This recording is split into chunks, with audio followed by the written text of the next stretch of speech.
No tricks, just real tips. That's funny. Happy Halloween, or we're getting close. It's the 15th. Yeah, we are actually close. We did celebrate Charlie Kirk's birthday yesterday. Shout out Charlie Kirk. Yes. It was his birthday in celebration of him. Oh. But I decided to do a podcast. I'm probably going to do two actually this week because of this information that we have and stuff that I want to get out there. So I think there's a lot of good stuff to be talking about. Man, as we continue on this road of craziness and just a weird, awkward, chaotic roller coaster market, I've got stories to share with you guys. I don't think I've ever got 3 offers on a property and not got together on it. Oh, yeah, so please do tell. That's an interesting one. That's one of your sellers. Yeah, that's one of my sellers. And I'm going to get into some of that stuff. What were some of the other stories that we had in our team meeting that I thought were pretty good? We were all sharing different things. Oh, there was stuff with new construction. We talked about that. Yeah, new construction. There's some issues there. I wouldn't say issues, just normal stuff that always comes up, but things that can get taken out of context. So, yeah, let's dive in. So, what are we talking about today? Here we are. Welcome. Today, I would like to talk about, obviously, an update of the current market. I would also like to dive into something that I saw, and it was a couple real estate coaches that were kind of talking about this, and people that I follow, and some articles that have come out and things, and I'm like, oh, we need to probably address some of those things, and are we seeing those things in Omaha and things like that? One of those is the article read, U.S. housing market has 500,000 more sellers than buyers right now. Jeez. Which is kind of crazy to think about how, I say this all the time. People are like, I don't know if I necessarily believe that or whatever, but the market can change overnight. And it hasn't obviously happened overnight. It seems overnight when you read a topic or a headline or something like that, where now there's all these more sellers than there are buyers, when we were just having conversations about having low inventory and all that stuff. So I want to premise that by saying that's U.S. housing market. That's not Omaha housing market. But I think we're still seeing a lot of that still happen here in Omaha, where if you are selling your house, I think there's some things that we're going to discuss today that you need to know, and I need to set the right expectation for you as you're thinking about, hey, when do we sell? Mm-hmm. We have to sell, and we need to get out of the situation that we're in, whatever it may be. So what are some tips and some tricks that we can do? Spoiler alert, there's no tricks. There's just going to be some tips. No tricks. No Halloween yet. But I wanted to get into some of those, and I think we've got some questions and things like that we can talk about. So, one of the biggest gaps that's ever been recorded, apparently, with this 500,000 more sellers than buyers, and it's a huge gap in the U.S. right now, and so I think we're starting to see some things here happen. Yeah. But it's going to be interesting as we get closer to the new year, too, where this could drastically flip again and then be more in the buyer's favor. And people are like, well, how can you say that? And I think, right now there's 9 million people between the ages of 26 and 35 sitting on the sidelines waiting to see when the right time is to buy because of rates and other things. So, I mean, when you think about that number, 9 million is obviously more than 500,000. And so that could drastically shift and change really quickly.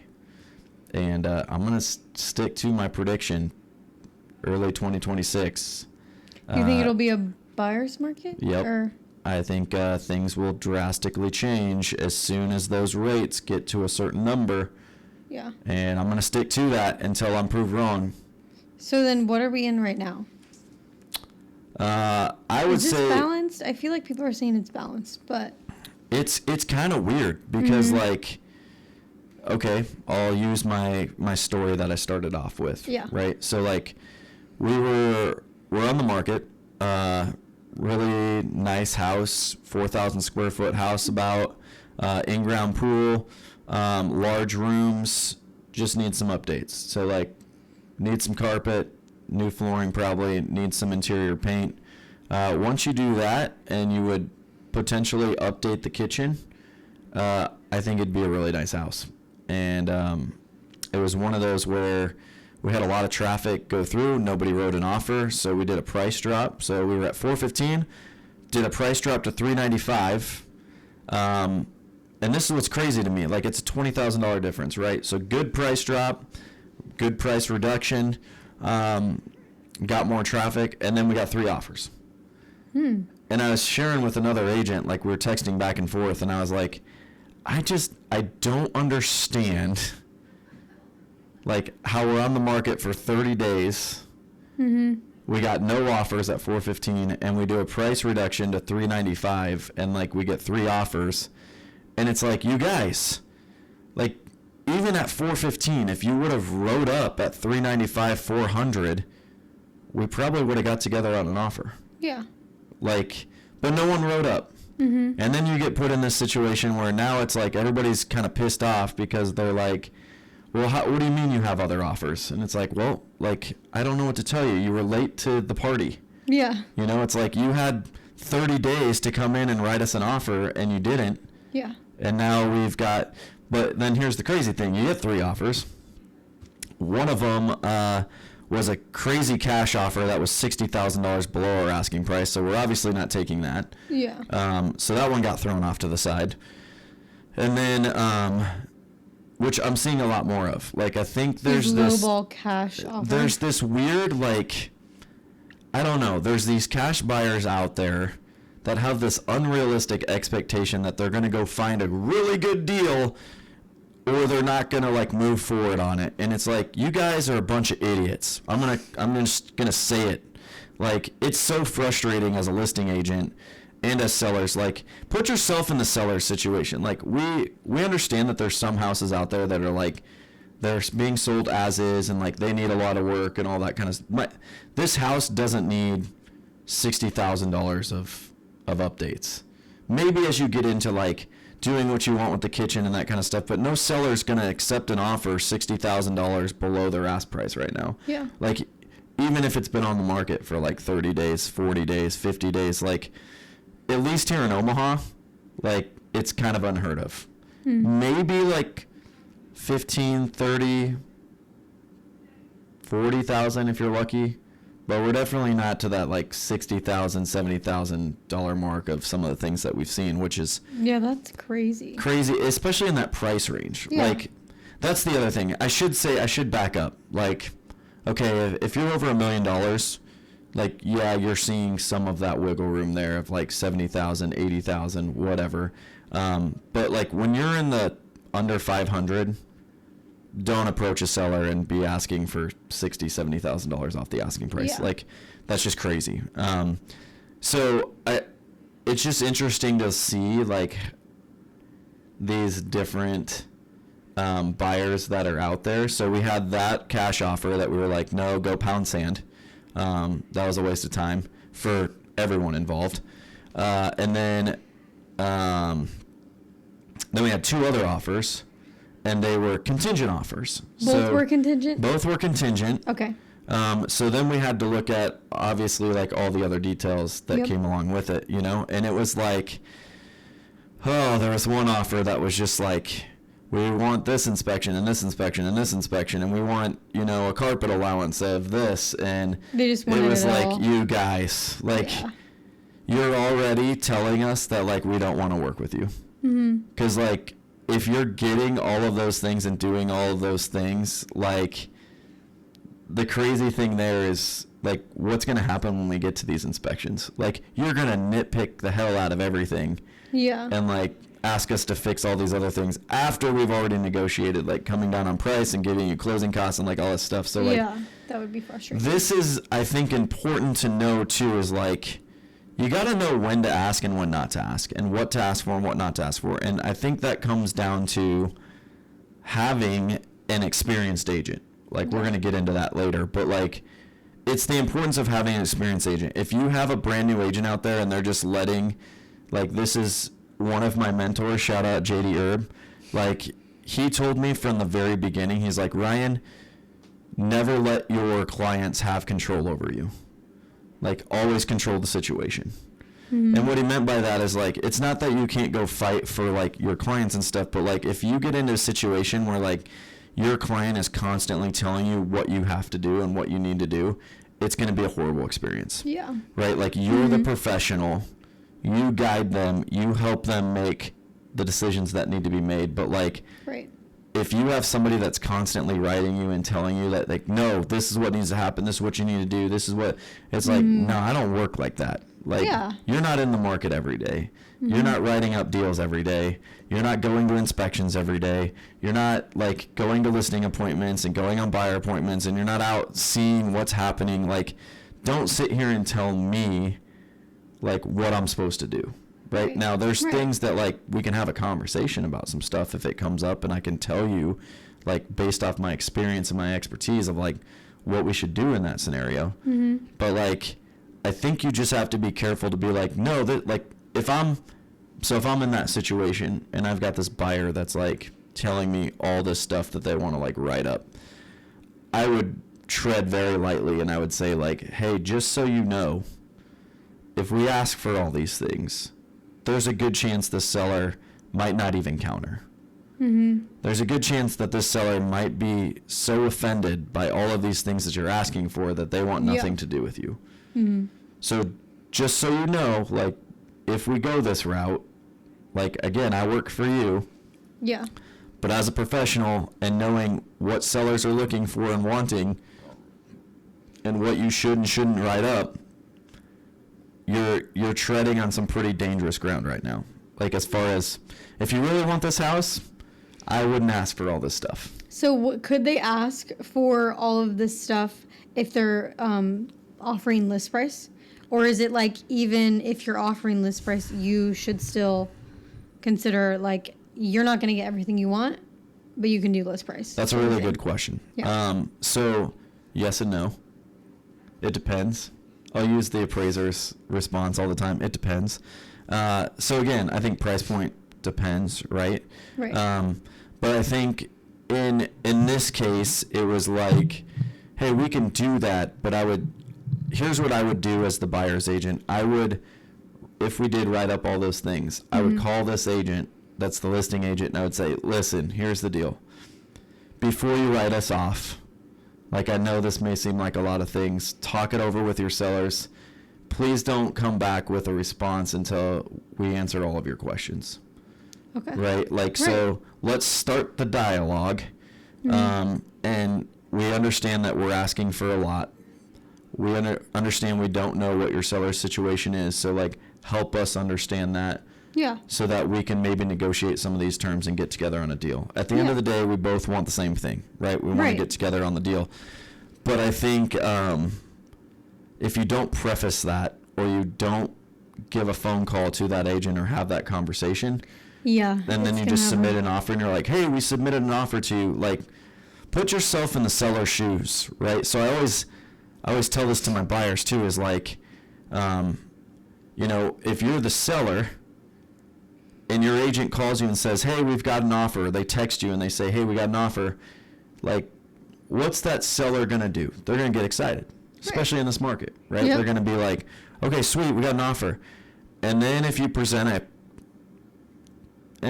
average meh offer to them, do you think they're going to be excited to, like, want to move forward? Probably not.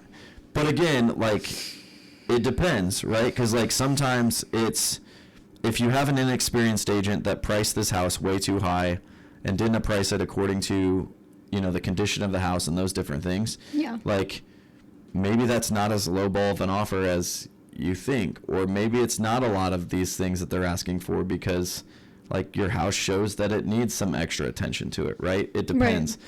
But if like this is a move-in ready house, or there's not like a whole lot of things necessary to do outside of like what your eye sees, it's kind of like, don't offend them. Right? Like, the last thing you want to do is like piss off a seller, like in this market, when you're trying to get a deal as a buyer, right? So like, yeah, maybe shoot for the moon, ask for some of these things, but then don't expect all of those things to, or like don't get upset. Like, here's what'll happen too in a lot of those situations, like these buyers get upset, then like they get the counter back and they're like, oh, well, they didn't even do anything. And it's like, well, like, again, you're asking for the moon and the stars. Right. They're giving you some stars, but they're not giving you everything, right? Like, it's got to be a happy medium. And so, again, it depends, but like in most cases, I think just be aware of like some of the, like if you're, try to put yourself in their position. Like if you're walking through that house and you're like, okay, the carpet's not great, we can probably ask for that. They know that, right? They see that. They're well aware of the carpet, but there's a reason why they didn't replace the carpet, right? Maybe they didn't have money. Maybe there was a medical situation. Maybe there was a death in the family. Whatever the case may be, right? So like, you can't jump to conclusions there. But they're well aware that happens, because it's like, it's something you see right as you walk into the house, you know, like, okay, they're going to know that like their house isn't updated, right? So again, like these things that, you know, I'll get buyers sometimes, like both ways, when I'm listing, when I have a house that's listed, or when I'm representing the buyer, and they're like, well, it's going to be $30,000 to like update this kitchen. It might be $30,000 to update that kitchen, but guess what? They're not taking $30,000 off the asking price, right? Like, and I think the reality, like that's the real talk that you guys need to understand if you're a buyer, is that like, just because you're doing all these dollar signs in your head doesn't mean that that's what the seller has to agree to. Right? Like, oh, well, all these updates are going to be $70,000. Okay, great. You're buying a house. It's going to have equity in it the longer you live in it. So guess what? Like, your house is going to appreciate in value as you live there.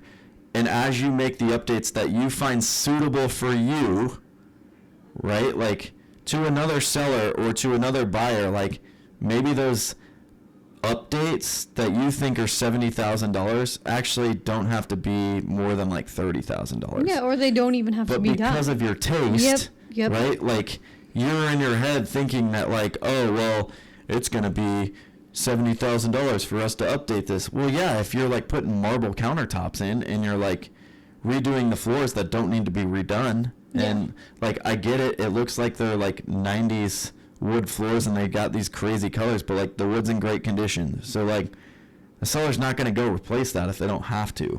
Right. But like, it is outdated in the sense that like, it's not brand new, right? Like, so you just have to like keep that stuff in mind as you're like writing these offers. So then back to my like, I'm getting way off track, but back to my like offers here, right? Like, then it was a contingent offer with like clean offer. It was great. Like, clean offer, full price offer, contingent upon their house selling. They weren't doing an inspection. And so like for us, we were like, this is great. Let's just accept this one and hope that their house sells quicker, right? So we get signatures. We send that off to them. And then I get a text back from the agent that's like, I never saw this coming, but I think my buyers have decided not to move forward. And I was like, are you freaking kidding me? So I'm like, you went through all of this work to like write up an offer, negotiate all this stuff, and then it's like, nope, we decide we don't want it. And you're like, see, now in my mind, I'm thinking, how is that even possible? I if you're agree. In a site, if you agree and you're like, we'll do a release. But if you would have said, no, we're not agreeing. Well, so here's the thing, like, we signed off on it, and we were sent, it was like in unison of like, one of my sellers had signed, and I was letting her know I was getting signatures from the sellers, and we were sending that back over to her here pretty soon, and then she sent me that text. So like, legally, she let me know prior to like both those signatures getting signed. And so like, the deal just fell through, you know? Dang and it. so it was like, okay, now we're down to this other offer.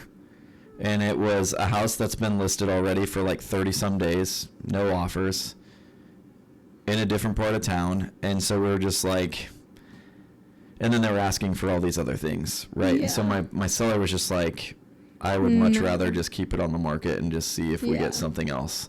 Yeah. And so, like, it was crazy to me. I'm like, I got 3 offers on a property and we weren't able to, like, get it together. And, you know, most But I of that feel was like out of it control. also is a testament of like the type of agent that you are, because any other agent, like if I didn't have the mentors and the experience that I've had and I was just in the market and I got 3 offers on a house, I probably would have encouraged my sellers to take one of them. Yeah. Like, oh, this one, like you want to get it sold, but Well, like, that's what you hear, right? Like, well, you got an offer, work with it. Well, like, Yeah. you can only do so much to try to work with it until Yeah. it's like, well, this isn't really, like, working in the favor of my client. sellers and my Yeah. clients at all, Yeah. you know? And so, like, my job is to do what's best for them. Like, I don't care if there's 3 offers on the table. If the 3 offers aren't in the best interest of my client, like, then I'm going to advise them differently, you know? Right. Right. And so, like, I think you're right. Like, I think that's a difference of an experienced agent being able to see through a lot of this other stuff, where, like, a newer agent would have been trying to probably force Yeah. one of those deals together. Especially like in the market today, because do you think like seeing multiple offers is more rare in where we're Yeah, at? for sure. You know, like, I don't know. It's weird too, though, because, like, you know, we're going to keep going back to this, like, pricing it right, you know, in this market. And I think, like, the market speaks, right? Like, you Right. know when you're priced right when you're getting offers, right? Like, Right. newsflash, if you're on the market for like 60 days and you don't have an offer, you're overpriced.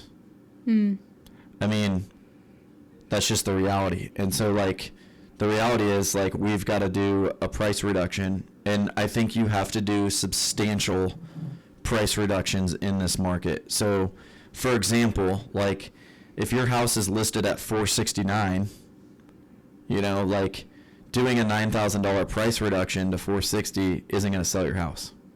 You're working with the same buyer's pool. Right. So, like, the buyers that have a search that's set up from $450 to $475, like, they're still seeing that house even though you did a $9,000 price reduction. Yep. So, like, you've got to educate your people and be like, hey, every time we do a price reduction, it's got to be in a new buyer's pool. So, like, that's why you price it correctly and price it right. Because if you price at $485, your next price reduction needs to be below $575. And then the next price reduction needs to be below $550. So, like, you're Yeah, making so these you're huge cutting- jumps, yep. right, of like $25,000 increments, 20, but, like, it's just funny to me how you see people in this market making like a $5,000, $7,000, $9,000 reduction, and I'm like, you guys, that's not going to sell your house. You've already reached that pool. Like, if somebody was going to ride up on your house $9,000 below, they would have done it already. Exactly. Like, so the reduction isn't doing anything. Like, so you have to think through, like, okay, how do we hit that next group of people to get them to come through our house? Because we've hit the group of people that have already come through or have seen our house, Yeah. and they obviously don't think that we're priced right, or they don't want it for that price. Again, I'll say this over and over. Like, your house is only worth what a buyer's willing to pay for it. So if you're a seller in this market and you're like, well, our house is worth this, like, well, the market's spoken. Yeah, if you're And not you've been getting on the an market offer. 60, 90, 120 days, and you're still sitting on a price point that your house isn't selling, your house isn't worth that much. Because the house is only worth what a buyer's willing to pay for it. So, like, you better keep coming down on price if you want to sell your house. Yeah. And then I would say, like, if you're the seller that's, like, not wanting to come down on price, then you're not really serious in wanting to sell your house. Like, that's just the reality. That's where you have to be. And I think that expectation has to be set correctly. Mm-hmm. You know, when I'm going into a listing appointment, like that's the expectation that's being set. Like, okay, guys, here's what's happening in the market. If we do have to do a reduction, like here's what our reduction's going to be. So it's everyone is already on the same page in that listing appointment. Like, here's what we're going to shoot for and what we're going to start at. Mm-hmm. But it's like an auction on eBay. Like, here's my starting point. Yeah. Right? And if no one bids on that, I relist that product and I've got to relist it lower than what I just previously listed it for. So if you had a seller who was only bent on what they want to sell their house for, and you're like, I do not advise for that, would you tell them, like, you guys should just wait to list? Or would you still move forward with that? That's tough. I mean, I think, again, it depends. Like, I would want to know, like, what's your motivation to sell? Like, is your motivation to sell, like, we're just going to throw it up there and see what happens, and if it doesn't sell, it doesn't sell. Like, if that's your mindset, I don't want to take on that listing. Because I'm like, I already know that that number is higher than where it should be.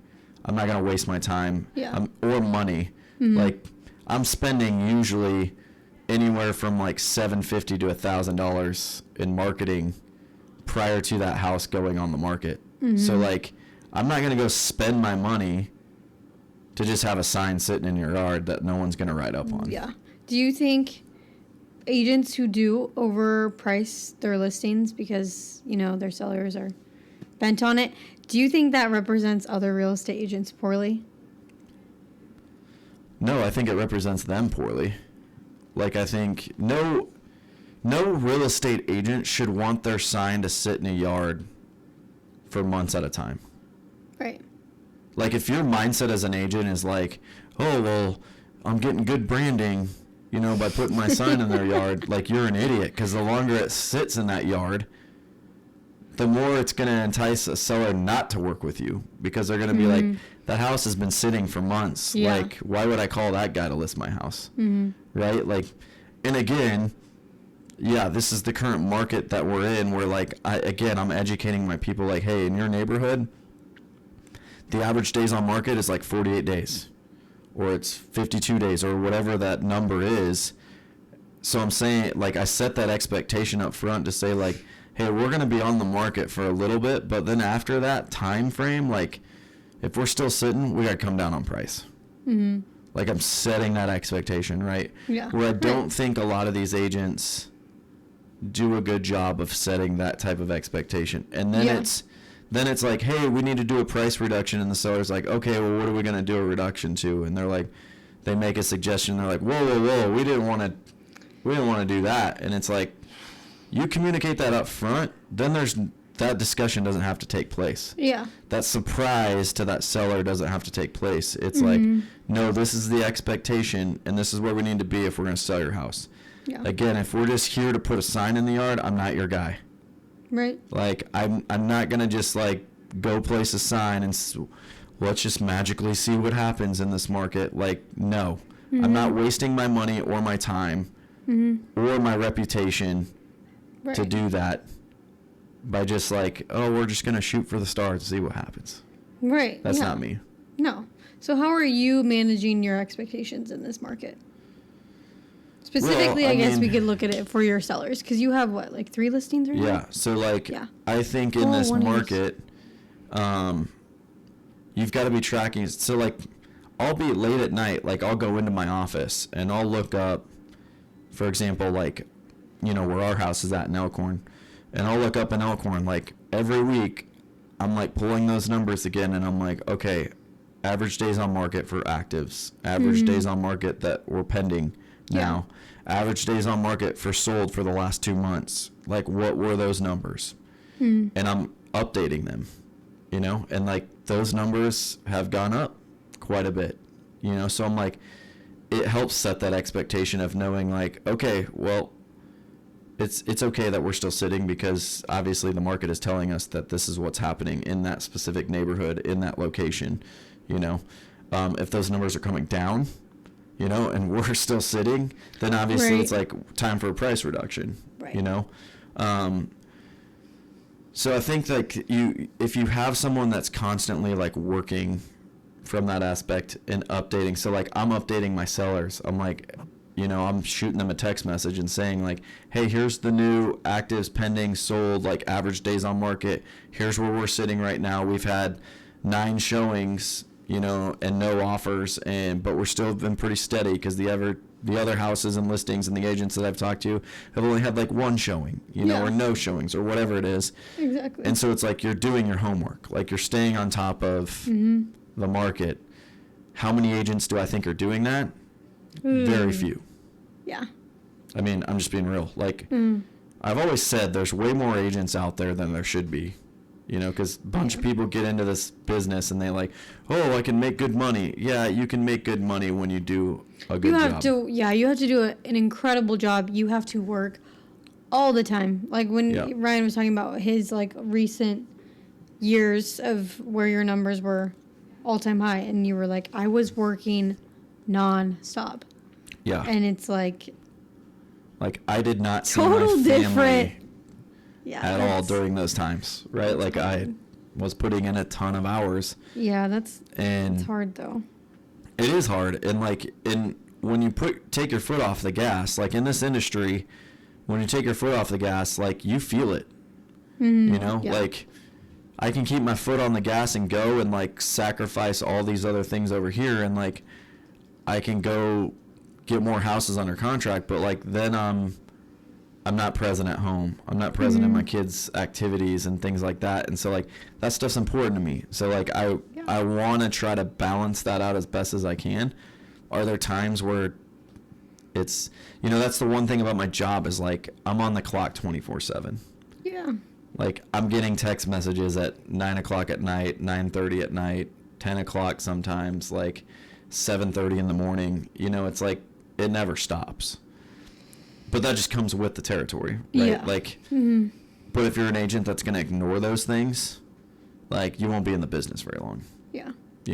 And so, yeah, I just think that like, it's just funny. Like we've talked about this as people are just like, what does a real estate agent do?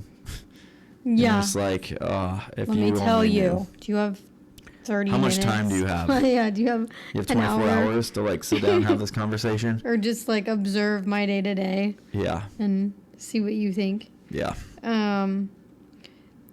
So would you say to sellers right now, like, is now the best time to be selling?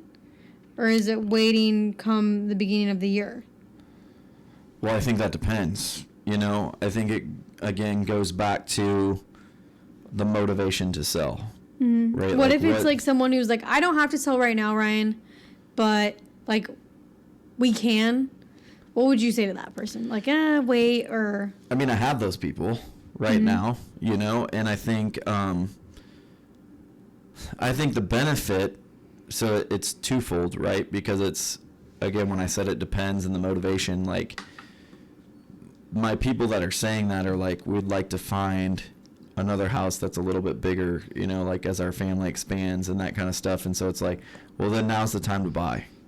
So like, yeah, it might not be the greatest time to sell, but like it's a great time to buy because all these people are waiting on the sidelines and you don't have to get yourself into a lot of these situations, but like you're going to probably sit longer, selling. Now I will say this, like, in a lot of cases, if you're priced right, your condition is good, like your house is gonna move fairly quickly. Yeah, we have seen that. But it's I'm gonna maybe get into some trouble saying this, but like, how do I preface What are this? you going to say? There are a lot of houses on this market that shouldn't be on the market. And okay. What I mean by on that is the condition of the house doesn't represent the price that it's valued at. And you like walk into this house and you're like, there's no way in hell this house is going to sell for this price. And it's hard because it's like there are obvious things that could easily be fixed. Like I walked into a house, from the photos, it looks like it's a decent house. You walk in and you get right away the smell of cat urine. Oh, and I'm cigarettes or cigarettes, and you're just like, what do you? Like, if I'm the agent right now, like, that smell has got to be gone before it hits the market. Right. That's gonna like, there's no buyer that's walking into those houses that's like, oh man, I love the smell of cat urine. I love the smell of cigarettes. Like, no one is going into those houses thinking that. No, they're not. And they're so, actually like, wanting to get out. One of my buyers, I think, was like, what would you do if you're the listing agent here? And I'm like, I'll tell you what I would have done. They laid down brand new carpet in this cat urine smell. And I said, I would have been there when these guys came and ripped out the old carpet. And I would have made sure that the smell is not in the baseboards or in the boards underneath the carpet. And if it was, or if there were stains there, I would have been like, you got to rip that up too. Because just replacing the carpet isn't going to replace that smell. It's in the floorboards. It's in the subfloor. Like, it needs to be... That needs to be addressed. So is that the same with cigarette? Because cigarette would be in the walls too. Yeah. So cigarettes are tough, man. Like. Yeah. I mean, if you have a cigarette smell and it's in the walls, like, you're literally gutting it down to the studs because it's in your drywall, it's in your paint.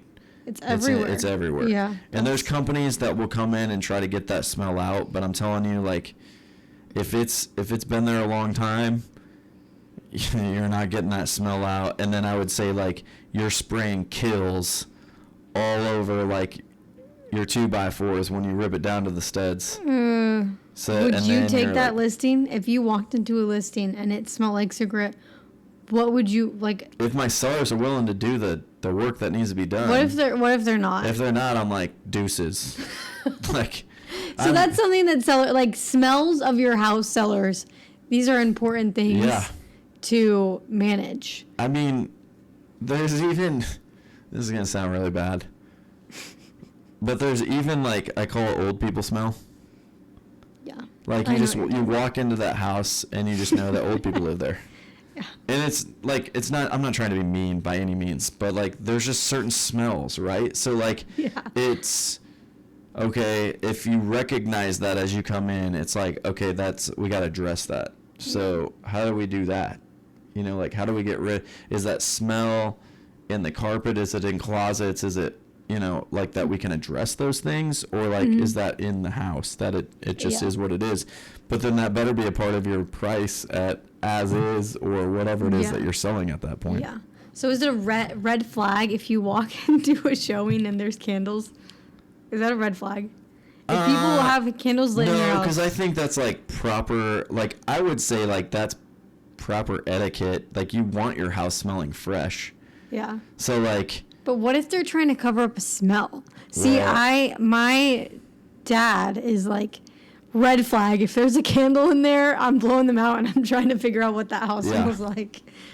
I don't know. It kind of depends. I mean, you're going to go back for, like, a inspection and some other things too, where, like, you're going to have that. I mean, I've had houses where, like, you sell it in the springtime and it's still kind of like, it's like 60 degrees, you know, but then, like, we close in the summertime where it's like 90. Yeah. And, like, the heat, like, heats up that house and there's some smells that come out of it where you're like, well, I definitely smell cat or dog or something that wasn't here when we first walked in. Yeah. You know? And, like, I just think sometimes it's just, it is what it is. Yeah. But, like, you try to do your best to, I mean, I'm a fan of, like, putting the plug-in Scentsy things in. I love yours. Like, it smells so good. Just, like, you want that fresh smell as, like, people come in. But, like, that's why paint, like, is so important, like, now. Mm-hmm. You know, like, I feel like you paint a house and it can change not just the look of the house, but, like, the smell of the house. Yeah. Right? Like, you smell it and you're like, oh, that's fresh. That's like, I love that house. fresh smell, you know? No like, spooky scents. Yeah. No spooky scents. You know? Yeah. And that goes back to just, like, the maintenance, which we had a podcast talking about seller maintenance. If you didn't listen, go listen to it because Ryan gave all the tips on that. I'm trying to think of What should sellers look for in an offer beyond just price? So this kind of goes back into, you have that offer with a list of things. Yeah. What's like the happy medium? Like, what would you be like, sellers, you should be looking for this? I mean, I think now, like, it's very rare, I would say, like, it's very rare to get an offer that doesn't ask for an inspection. Yeah. You know, so, like, well, how do you combat that? Like, if you're a seller that's worried about, like, oh, we're afraid of getting under contract and then something, you know, surprises us that, like, we weren't ready for when it comes back on the inspection. Well, like, get a pre-inspection. Like, there's companies out there that will come and inspect your house prior to listing, which we've done on some of our listings. And I think that helps, you know, like, yeah, you have to pay for it. But, like, I think it helps, especially entice another buyer where you're like, hey, here's the report. We're not hiding anything. Here's the things that we addressed from the report. If there's other things that you want, ask for those things. You know, like, and I don't think a seller is going to be like, I mean, a smart seller wouldn't be like, no, screw you, like, we're not going to do those things. Like, a smart seller would be like, well, if this is what's going to put the deal together, like, I guess we'll address those other things too. Right. Like, because again, there's certain things that, like, are important to a buyer, right? Right. I think there's unrealistic things though too. Like, I mean, I got an offer on one of my listings, and here's another story. So I got a offer on another one of my listings, and during the showing, like, prior to her writing up the offer, she was like texting me photos of, like, all this stuff, like, what's this, like, down here, like, the concrete in the HVAC room looks different in certain places. And I'm like, well, that looks like some tile was laid at some point, like some drain tile. I'm like, that wasn't done when my people were there. Like, I think that was done from the previous owners to them. But, like, we haven't had any waters in the basement, any of that stuff. Okay, like, then she moved on to another thing and, like, sent me a picture, and then she was like, will the sellers replace the windows? And I was like, what's wrong with the windows? And she's like, well, they're old. And I'm like, listen, like, your job as a real estate agent isn't to be the inspection company. Yeah. Like, your job's not to go through here and, like, start taking pictures of all these things and being like, what are they going to do? So I finally just replied back to her, and I was like, why don't you, if they're interested in writing an offer, write us an offer. When you get an inspection done, like, that's when we can address some of these things. Yeah. But you're not the professional. Right. When it comes to these things. Like, neither am I. That's why we hire an inspection company to do inspections. And I think there's a lot of agents that, like, want to play hero. Sometimes of, like, oh, look what I found for you. And it's like, that's not our job. Like, and if you do make it your job, are you at risk? Yeah, I mean, that's another thing. You're part like, of it.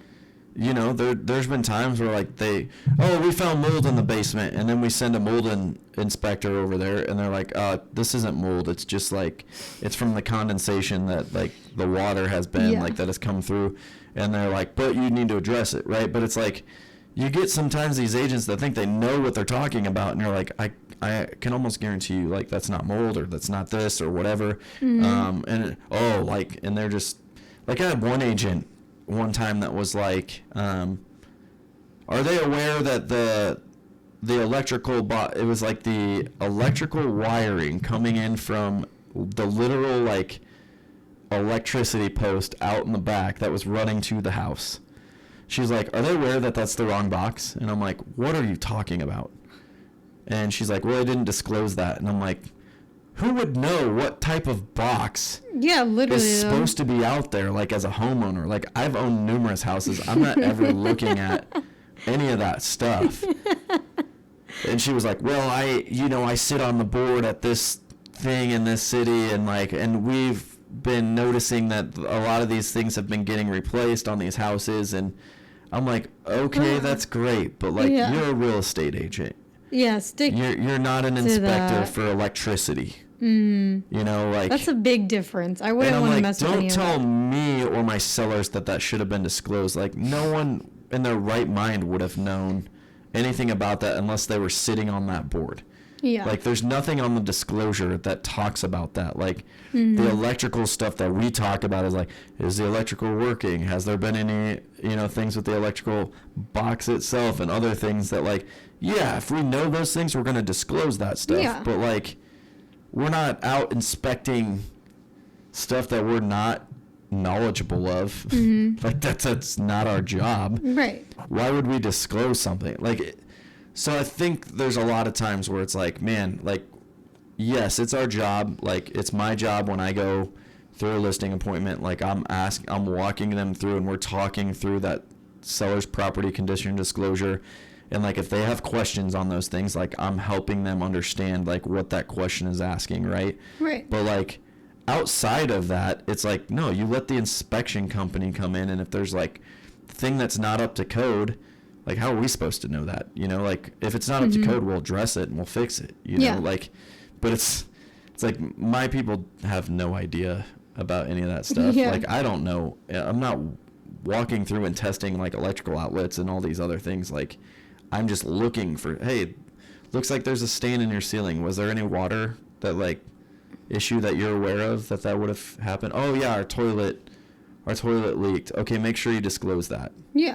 Right. No problem since, right? No.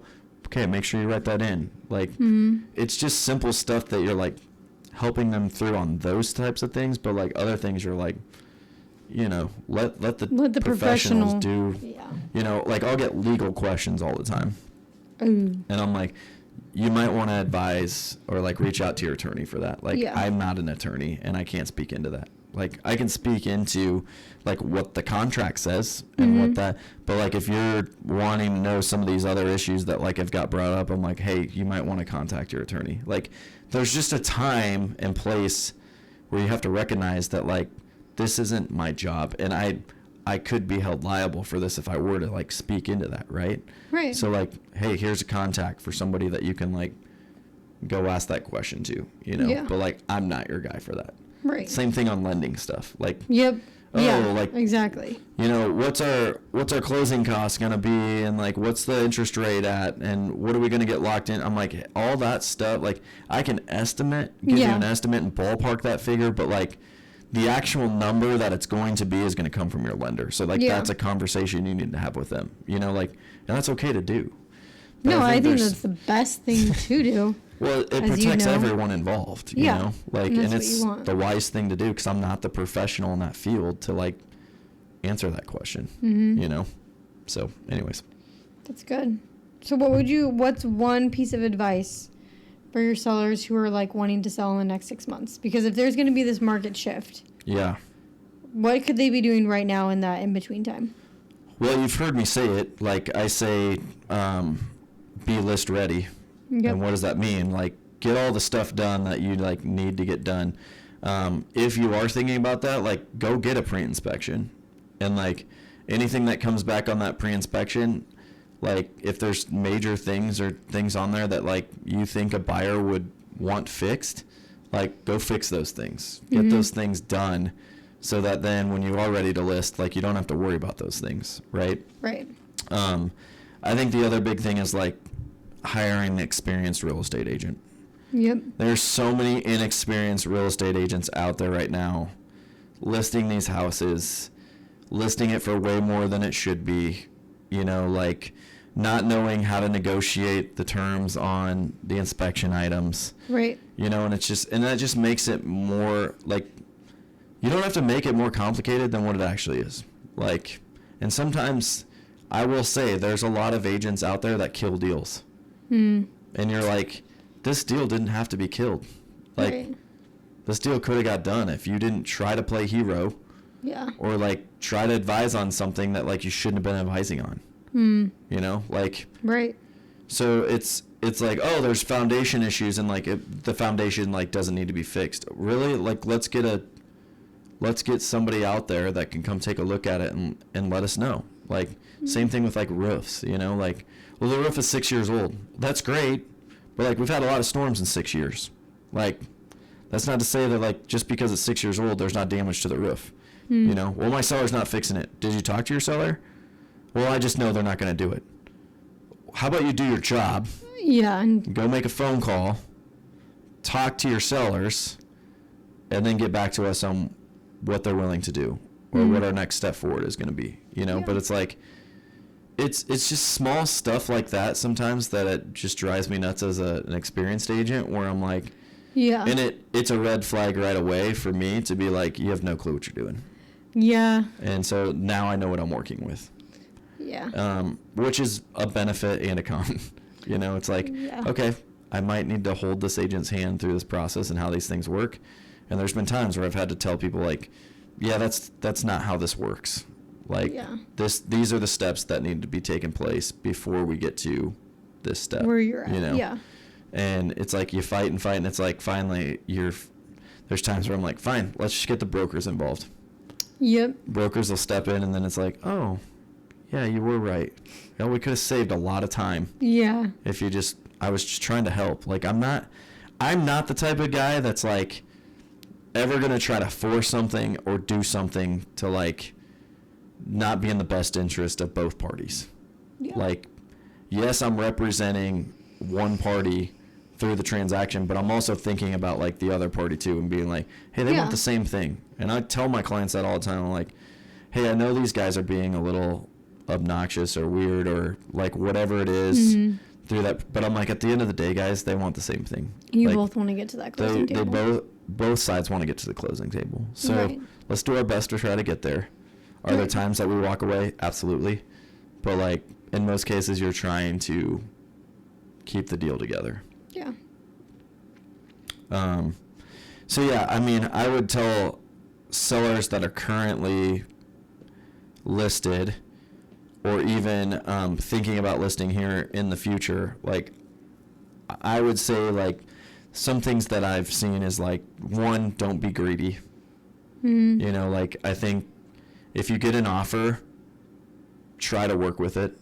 Obviously there's ones that like my situation, you get 3 and doesn't work out, but like in most cases you can work through an offer and you can try to keep it together and move forward and get your house sold. Don't have unrealistic expectations or things and have a bad attitude about it. Like, be thankful you got an offer. For one. Even if the offer is like a lowball offer, be thankful that like, okay, somebody was willing to write up on our house. This is what they thought it was worth. Now you can agree or disagree with that, right? But like, you at least get insight into the market a little bit of like, okay, well, maybe we need to have a gut check and maybe our house isn't worth as much as we think it is. Maybe we do need to take it off the market and do these updates that like we keep getting feedback on. Or maybe we need to do the price reduction because we don't want to do these updates and spend the money and we don't have the money. So now we need to come down on price. Like, just be realistic. Like, that's what I would tell like sellers, especially in this market. And I would say like, I was in the car talking with my wife about like this market this last weekend, and props to my wife. Good job, Vanessa. I love you. But we were just talking about all these different things, and she's like, well, you know, specifically we were talking about like home sale contingencies. Like, it seems like all these offers that are coming in right now are like home sale contingencies. Like, we're getting these offers on our properties, but like every single one of them seems to be like, but we got to sell our house first. You know? And so she's like, how does that stop? You know, how do we get back to a market or a situation where like sellers are starting to get more offers that aren't contingent upon, you know, like their house selling? And I was like, well, they reject them. Like, at the end of the day, like, I guess if that's all we're getting, like, sellers can keep saying like, go get your house under contract first.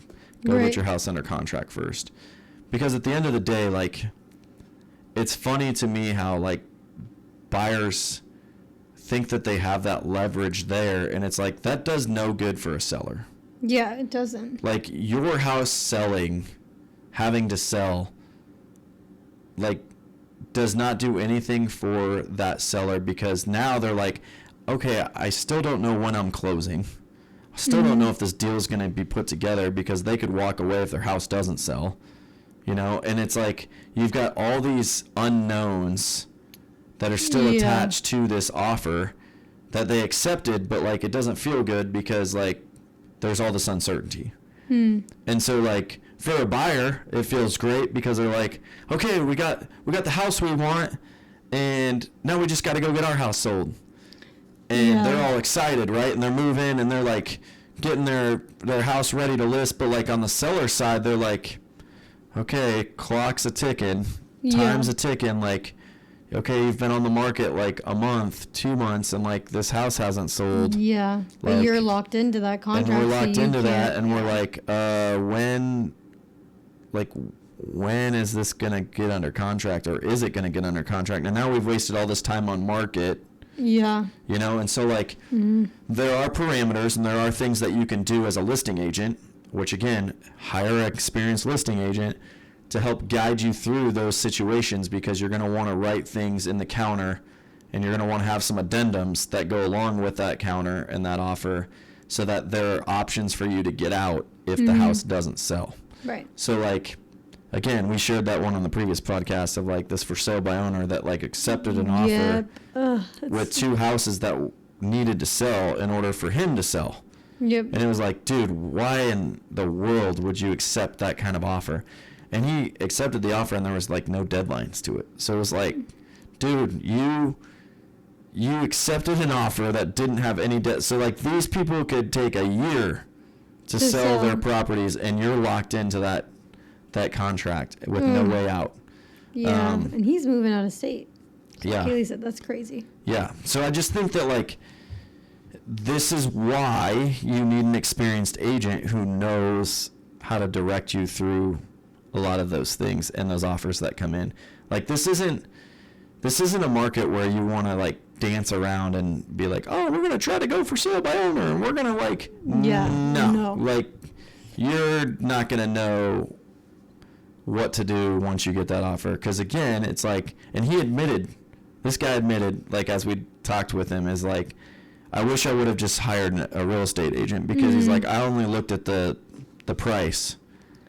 And like, And none of the other you're like, you're an more idiot. details. Like, Yeah. there's way more to the contract than just the price. Like, and that's what you need help having someone guide you through. Yeah. Right. And help you with. And in his situation, I'm like, dude, why didn't you hire an attorney, or like have an attorney like look over the contract for you before you're like responding back to these people? Oh, I didn't even think about that. You're just excited. You got an offer, and I think I'm most like, of the time, it's one of the biggest assets that you'll ever own. Like, why would you not have a real estate agent and somebody like walk you through that? It makes no sense to me. Like, I pray that gets figured out for him. That would not I be do too. fun.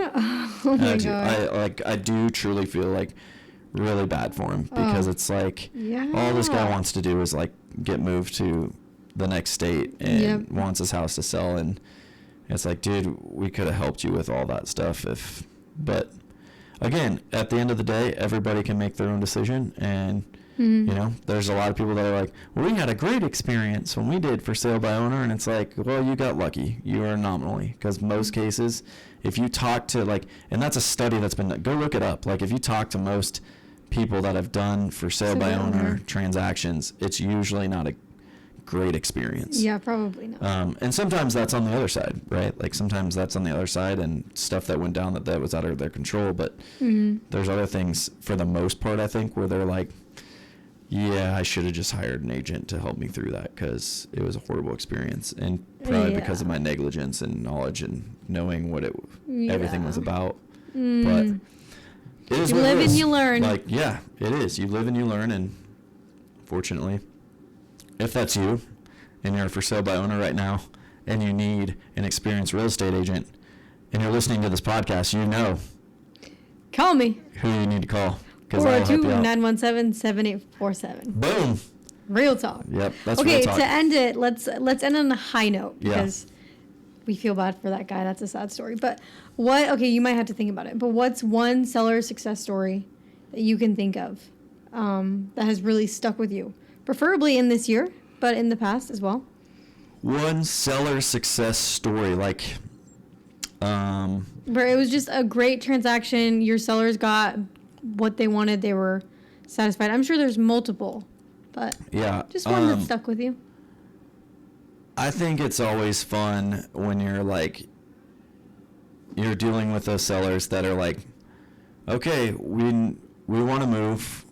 We don't really know what this looks like in this market, you know, and like we want to stay in this neighborhood, and it was like nothing in this neighborhood was like it would come for sale, and then it would be off the market in days because it's just a highly sought out neighborhood, you know, and we actually like found this buyer.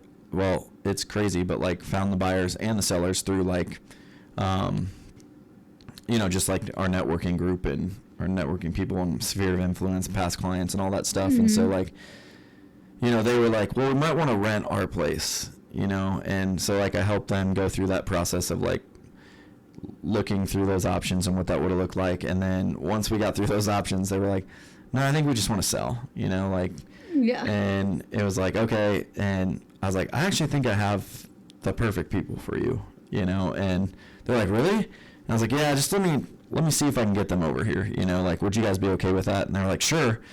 And so we brought them through, and they were like, we love this house. Like, we want to buy it. What are you guys listing it for? And like, well, this is what we were thinking about listing for. Wanted to get you in here if you were interested.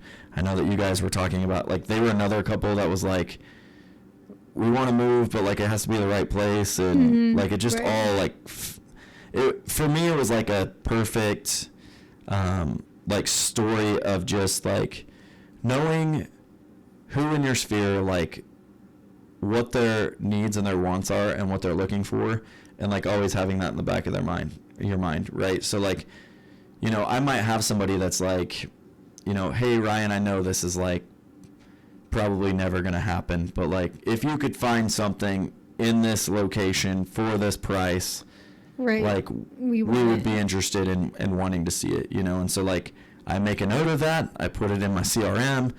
So like then as I'm going on listing appointments and stuff, sometimes I'm like, you know what, like I remember 6 months ago like so-and-so telling me that like they would love to be in this neighborhood, and this is about the price range that like they're saying would work for them. And so like sometimes you just have like those moments and things that like everything fits well and it goes together like a puzzle and everybody's happy. And that was one of those situations where I feel like, you know, I got my seller's house sold quickly because I knew someone in my sphere that wanted to be in that specific neighborhood, sold it to them, you know, and then sold their, like it was kind of fun because it was like 4 transactions. Oh yeah. Know, that was crazy out of it. But it was like outside of the business side of things, it was just so fun to see like how God had worked in that situation for like everyone involved. Like, 100%. And for them, you know, to be like, okay, this is why I do real estate. Like, this is why I love doing, because I loved, like, for me being at like the closing table and, you know, hearing them said like, we would have, you know, never been able to do this without you. Like, we're so thankful for you. Like, and they were people that I've helped buy like 3 or 4 houses now, like with, and like, they're just like, you're the best. Like, we just love, you know, it's like a great, like tight knit relationship there that evolved from like a transaction, you know, 10 years ago or whatever. Yeah. That's awesome. And so like, I would say like that's been a successful, like recent story, with my sellers, and like they're great people, and like I was so happy for them to be able to like put all that stuff together for them and help them move so quickly and get into the house that they wanted to get into, you know, as well. And so I just think that like you hear people talk about it all the time, but like when you do something you love, it doesn't feel like a job. Like, and I think my wife and I go back and forth with this like all the time, where she's like, you're such a workaholic. And like growing up, like watching my dad, like he was in sales, and I always said like, I'll never be in sales. Like my dad's always gone. Like, you know, like he never had time for me throughout the week, like growing up. And, like I would just see my dad like on the weekends, like my entire life, because he was always like in sales, and he was gone like Monday through Friday basically. Right. And I just remember like thinking to myself like, yeah, I'm never getting in sales. And now like now it's weird because I like get it, where I'm like, okay, my dad was a workaholic, but like he loved what he did.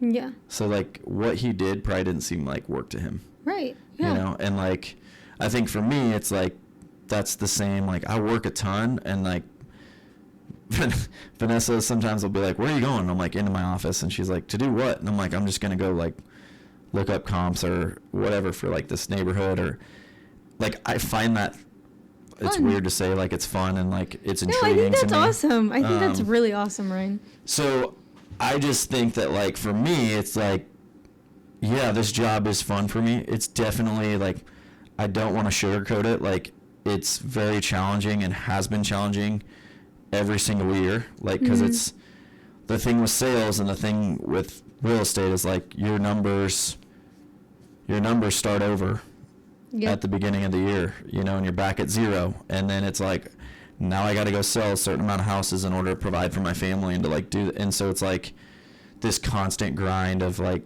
staying in front of people and staying in routine and disciplined with like the things that I know I need to do on a daily basis. And then like stay in front of people. Right. And I think a lot of times like that's hard to do. And like, I feel guilty of sometimes where I'm like, gosh, I haven't talked to this person for like 6 months. I got to get in front of them and just catch up on life. Cause I want to like, I truly do want to hear about you want to keep like up with their them. life and stay in front of them and like, and stay in contact, you know, but like as the database continues to grow and the clientele continues to grow, it gets harder and harder to do that. But yeah, I mean, like Vanessa and I went out for like my birthday, like this on Sunday, and we went and got Blue, like sushi, because it's over by our Shocker. place. I know, right? And, you know, we ran into some friends there, and like we sat and talked with them for like 30 minutes, and I was just like, God, it felt so good to like catch up with them and like get to see them.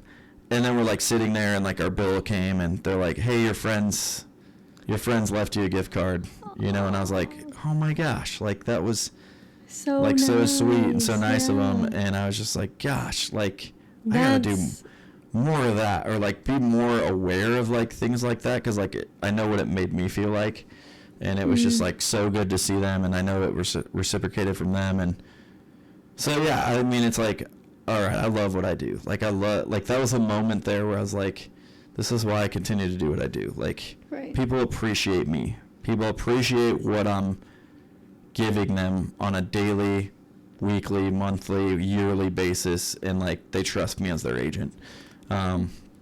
So I just love what I do. Like I said, it's not always easy, but yeah, I just love helping people buy and sell houses and invest in, like I love working with people investing on the invest side. Like just put a deal together over there with like 2 Airbnbs, and like I'm excited for them because they're building that portfolio, you know, and it's like, man, I get to be a part of that. Like that's kind of fun. Yeah. So like fun. You feel like you're a part of that piece of their life, and you're always going to remember that process. Right. So the only thing we get to take with us to heaven is people. Dang right. Make heaven crowded. Yeah. That's so cool. That's so sweet. See, that encourages me as wanting to be in the real estate business. Yeah. I will say this, you know, guys, we want to interact more with you. So here's a selfish plug, but we want to interact more with you. And a part of that is we want to start going live with our podcast. And a big thing with that is going to be with YouTube. And we need 50 subscribers to get there in order to go live. We're at 44? Yeah, we're at 44. So we're pretty close. Like, come on, if only there's 6 of you could do us the favor and go click that subscribe button and like this video, because then we know that you like this content, and we'll continue to get more of it out there, and comment down below what you want to hear Ryan talk about. Yeah, and that's why I think we want to go live, is because we want to be able to interact more as we're like doing this and address questions and things that people are saying. Right now, obviously we do this and then we post it and it's not live, you know, and then we get comments and we can address those things, but like we prefer to do it live if you guys are watching. So that's my selfish plug, and I'll keep plugging that until we can get to enough subscribers to go live. It's coming. So if you want to, I think it's gonna come. If you don't want to hear me keep talking about it, then hurry up and go subscribe. Subscribe. So selfish plug. But anyways, guys, I hope that's been good. We're gonna be back for another podcast soon, just to address some more stuff. Have a great one. Yep.